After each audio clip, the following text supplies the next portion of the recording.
क्या सच में पृथ्वी शेषनाग के फन पर धारण है? कई धार्मिक ग्रंथों में ऐसा वर्णन मिलता है कि धरती शेषनाग के फन पर टिकी हुई है और इस प्रसंग का वर्णन महाभारत के आदि पर्व काल में भी मिलता है, जिसके अनुसार एक बार शेषनाग ने पृथ्वी को अपने फन पर धारण किया था और तब से आज तक यह पृथ्वी शेषनाग के फन पर ही टिकी हुई है। लेकिन क्या किसी को ये पता है कि आखिर शेषनाग ने पृथ्वी को अपने फन पर क्यों धारण किया था? महाभारत की इस कथा के अनुसार ब्रह्मा जी के 6 मानस पुत्र थे, जिनमें से एक मरीचि थे।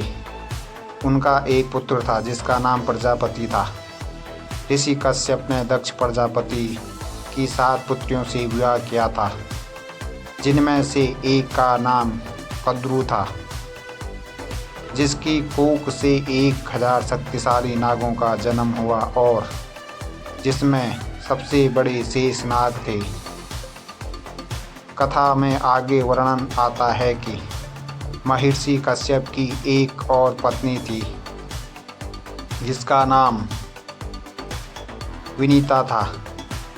कहते हैं कि एक बार विनीता और कद्रु घूम रहे थे, तभी उन्हें एक घोड़ा दिखाई दिया।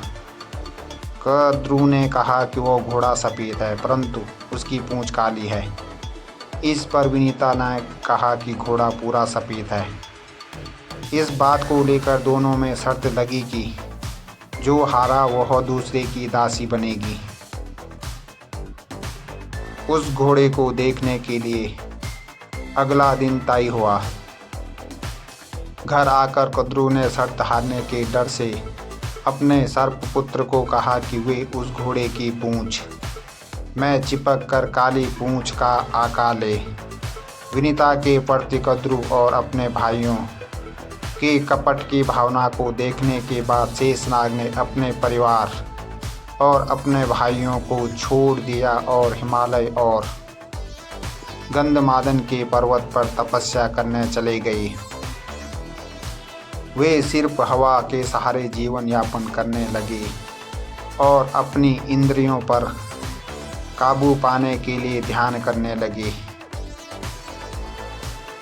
उनकी तपस्या से प्रसन्न होकर ब्रह्मा जी प्रकट हुए और उन्हें वरदान दिया कि उसकी बुद्धि धर्म से कभी विचलित नहीं होगी।